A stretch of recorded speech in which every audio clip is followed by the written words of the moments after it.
जाने। हमें सिर्फ यहाँ काम करना है जनता के लिए, और हम मैं उत्तर दे दूं? इसी दिशा में काम करते जाएंगे। दे दीजिए चापड़ा साहब। अभी तो देखिए खैर ये शाइना जी ये को यही नहीं मुझे पता कि आप वाटा और मनसे के साथ हैं भी कि नहीं। नहीं, वो अलायंस अलायंस का विषय तो समय पर तय होगा है कि नहीं है। फिलहाल तो नहीं है हम अलायंस के अंदर। लेकिन जिस तरह से ये इनको ये भी बताना अच्छा, ये चाहूंगा कि घोषणा हो आपके गई कि आप नहीं है। एक एक मिनट, नहीं नहीं, राज ठाकरे के साथ नहीं है, मेरा बोलने का जी। मतलब वो है।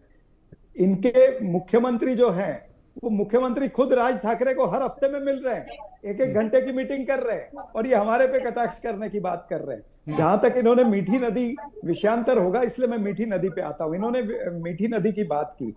वही मैं कह रहा हूं, 3 साल से एडमिनिस्ट्रेटर आपकी सरकार ने, महायुति ने बिठाया। पहले एकनाथ शिंदे जी, अब देवेंद्र फडणवीस जी। 17,000 करोड़ प्रतिवर्ष का फंड है मीठी नदी ये सब साफ करने का। 17,000 करोड़ रुपया कौन खा रहा है? कौन से मंत्री खा रहे हैं? कौन से कॉन्ट्रैक्टर खा रहे हैं? कौन सी कंपनियां खा रही हैं? बताएं। ये क्यों भर रहा पानी सड़कों के ऊपर? ये आपने बताना चाहिए। जवाबदारी आपके ऊपर तय होती है, आप जवाबदारी से भाग नहीं सकते। आपके तो मंत्री और संतरी सब आपस में लड़ रहे हैं। गणेश नायक वर्सेस एकनाथ शिंदे चल रहा है थाने के अंदर। वहां पर रायगढ़ के अंदर कौन तिरंगा लहराएगा 15 अगस्त को, यह तय नहीं हो पाया। नासिक के अंदर कौन मंत्री तिरंगा लहराएगा, उसके अंदर झगड़े हुए कि छगन भुजबल जी लहराएंगे या फिर भारतीय जनता पार्टी के नेता लहराएंगे। ये तमाम सारी चीजें जो है, आपस की अंतरकलह, भ्रष्टाचार, सिर्फ पैसा खाने का काम, इनकी इनकमिंग सिर्फ चालू है कि इनकमिंग चलती रहे। ये बहुत बड़ा फ्रॉड हो रहा है महायुति की सरकार के तहत। महानगर पालिका जिसका फंड, जिसका बजट है 74,000 करोड़ रुपए का, 74,000 करोड़ रुपए से भी ज्यादा होगा।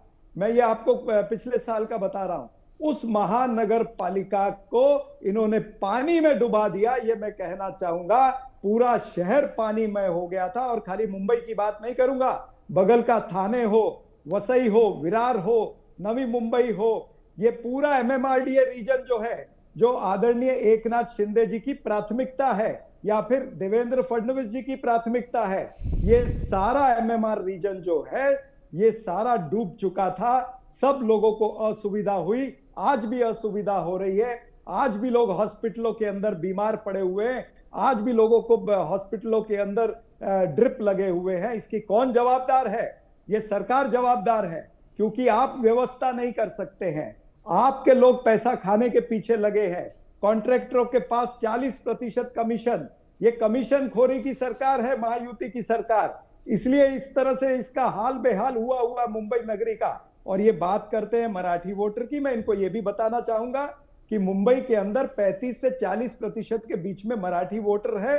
मुंबई कॉस्मोपॉलिटन शहर है, और मुंबई के अंदर बहुत सारे अन्य जाति, चाहे वो उत्तर भारतीय हो, साउथ इंडियन हो, पंजाबी हो, क्रिश्चियन हो, तमाम सारे, पूरा ये मिनी इंडिया है मुंबई जो है। तो ये मिनी इंडिया के अंदर सभी लोग रहते हैं। सब लोग सिर्फ चाहते हैं कि हमारा ये कॉस्मोपॉलिटन शहर ये सुंदर रहे, स्वच्छ रहे, इसमें पानी ना भरे, और जितना पैसा सरकारें या महानगर पालिकाएं खर्चती हैं उसका योग्य वापर हो, जनता को सुविधाएं मिले। खड्डे तो आज भी है सड़कों के अंदर। आप जाकर के देखिए, आप पता नहीं मुंबई की सड़कों पर घूम नहीं रही हैं, दिल्ली में या मुंबई से बाहर होंगी। चलो आप चलो चलो, जाकर के देखिए, अभी मुझे जाकर के देखिए चरण कि जी, मेरा खड्डे में सड़क है या चरण जी ने, सड़कों में शाइना जी, खड्डे चरण जी ने हैं। बड़े गंभीर आरोप लगा दिए। और अगर चरण जी की नहीं, बातों को देखा जाए खड्डे में तो मुंबई की स्थिति बहुत बुरी है। आपकी सरकार कुछ नहीं कर रही है, चरण जी ऐसा कह रहे हैं। अच्छा देखिए, मेरा भी नहीं, बैटरी मैं कम नहीं हो कह रहा रहा है, हूं, तो मीडिया मुझे दिखाता जवाब है। दीजिए। क्या अंधेरी जवाब में देने पानी दीजिए नहीं भरा था? सर, मुझे क्या जवाब सांता देने क्रूज में पानी दीजिए। चरण नहीं जी भरा सुन लेते था? हैं। क्या मुलुंड में पानी नहीं जवाब भरा तो था? चरण जी एक बार सुन लेते हैं। देखिए, मुंबई ने 4 कंसेक्यूटिव दिन लगातार जो बारिश देखा है, 300 mm जो बारिश हुआ था 24 घंटे में, आप देखेंगे तो पिछले 5 दिन में जो मुंबई में पूरा बारिश हुआ है वो पूरा अगस्त का नहीं है। आपको एक उदाहरण देती हूँ, 17,000 करोड़ रुपया भी 791, एक है। मिनट मुझे खत्म 17,000 करने दीजिए करोड़। ना, मैंने बीच में नहीं बोला, एक बार भी नहीं। बोलिए बोलिए। 971 mm हुआ 5 दिन में। आप देखेंगे कि पिछले जुलाई तक पूरे महीने में 989 mm था। तो आप समझ सकते हो डिफरेंसेस क्या है। विक्रोली की बात करें तो 255 mm, Byculla 241 mm, 221 mm, Bandra 211 mm। तो ये वाटर लॉगिंग जो है ये बहुत ही गंभीर था। इसके बावजूद आपने देखा था कि थोड़े ट्रेन्स को कैंसिल भी करना पड़ा, लेकिन इवैक्यूएशन और ड्रेनेज की बात करें तो 300 लोगों को रीलोकेट किया कुर्ला एरिया से। मिठी रिवर जो बढ़ के आई वहां, बीएमसी ने ये स्पष्टीकरण भी दी है कि बहुत सारे मॉडल्स हैं जहां बच्चे को स्कूल को नहीं भेजा, कॉलेज को नहीं भेजा, वर्क फ्रॉम होम हमने कोविड में भी किया, तो ये हमें मुंबई के नाते करना ही पड़ा। और जो बीएसटी बसेस लगातार काम करते आ रही थी, बीएमसी ने ये भी शेयर किया कि क्या क्या हमारे चैलेंजेस थे, कैसे एआई का इस्तेमाल किया गया, और थोड़े एरियाज में जहां क्लाउड बर्स्ट था, जहां 205 लोगों को रेस्क्यू किया नांदेड़ में, तो क्या ये एक उपलब्धि नहीं है? ये सब आप नजरअंदाज कर रहे हैं। रेस्क्यू ऑपरेशंस जो एनडीआरएफ से था, मिलिट्री से, ये सब चीज मुख्यमंत्री, उप मुख्यमंत्री स्वयं मैं उत्तर दे दूं? मैनेज कर रहे थे। अभी आप मुझे एक संक्षेप में खत्म करना है। हाँ, मैं जरूर मानती हूँ कि गवर्नमेंट ने अपने तरफ से रेड अलर्ट दिया, क्योंकि ये जो ऑनगोइंग सिचुएशन आप समझ सकते हो कितनी गंभीर थी, और समझ लीजिए कि ज्यादा लोगों को इसमें आपत्ति होती। क्या हम चाहते हैं कि हमारे मुंबईकर सेफ एंड सिक्योर रहे, या फिर आप सिर्फ एक के बाद एक आरोप पे आरोप लगाएंगे प्रशासन के ऊपर, जहां सीएम का जो वॉर रूम था, जिन्होंने बेस्ट टेक्नोलॉजी इस्तेमाल किया, माननीय उप मुख्यमंत्री एकनाथ जी शिंदे जहां मौजूद थे, बीएमसी के भूषण गगरानी और सभी ऑफिसर्स के साथ, जहां आपने देखा ऑन हैंड ऑन ग्राउंड, और इनके नेता कहाँ थे? शायद 5 स्टार होटल में चेक इन किए, और फिर पीआर एक्टिविटीज की बात करें। मैं उत्तर दे दूं? सरप्रसाद जवाब दे दिए। देखिए, सवाल यह है, सरकारें रिएक्टिव काम तो करती है, लेकिन सरकार अच्छी कौन सी मानी जाती है? जो प्रोएक्टिव हो। ये सभी को पता है कि मुंबई में हर साल जो है कम से कम 6 दिन इस तरह की बारिश पड़ती है, जो अभी 4 दिन में पड़ी है। इस तरह की बारिश हर साल, ये आज से नहीं है, ये करीबन 15-20 साल से हम भी मुंबई में रहते हैं, हम देखते आए हैं। तो सरकारें पूर्व तैयारी करती है। सवाल यही है, 17,000 करोड़ रुपया कोई 1700 रुपया नहीं है, ये आपको समझना पड़ेगा। 17,000 करोड़ रुपया सिर्फ स्ट्रॉम वाटर ड्रेन, मैं पूरी मुंबई महानगर पालिका की बजट नहीं बोल रहा हूं, 17,000 करोड़ रुपया सिर्फ नाली नाले साफ करने के लिए, मीठी नदी साफ करने के लिए।